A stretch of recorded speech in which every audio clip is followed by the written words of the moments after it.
আহি এতিয়া আমি এটা ডাঙৰ লাইন পালোহি এইখিনি হৈ গ'ল তিতাচপা আপোনালোকে দেখিছে এয়া তিতাচপা তামোল গছ তিতাচপা তামোল গছ তিতাচপা তামোল গছ এই ধৰণে আপোনাৰ লাইনটো আছে আৰু এই গছজোপা চক এইজোপা কেতিয়া ৰোৱা ছাৰ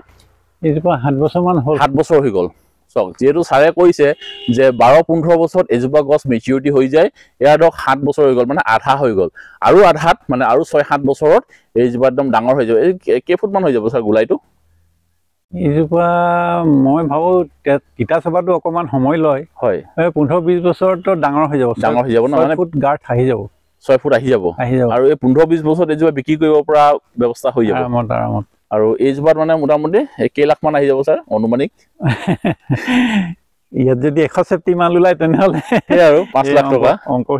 অংক হেতুৱে তে ভাবি চক তে এইজোপা 6-7 বছৰত এইজোপা হ'ল আৰু আপোনালোকে চাওকচোন মই এটা বাগানখনৰ একদম ইটো মূৰত আহি পালো এতিয়া আৰু এইখিনি হৈ গ'ল আগতে ৰোৱা আজি 6-7 বছৰ আগতে ৰোৱা আৰু এইখিনি চক একদম এইফালৰ পৰা এইফালে আৰু এইফালেও মই দেখুৱাই দিছো চক এইফালৰ পৰা এইফালে তে কি সুন্দৰকৈ কি প্ৰচেষ্টাত কি সুন্দৰকৈ ছাৰে গোটেইখিনি কাম কৰিছে যে বহুত বেছি ভাল লাগিছে আৰু আজিও আমি আপোনালোকক এই পৰিৱেশটো অকমান দেখুৱাব পাই আমিও বহুত বেছি সুখী হৈ গৈছো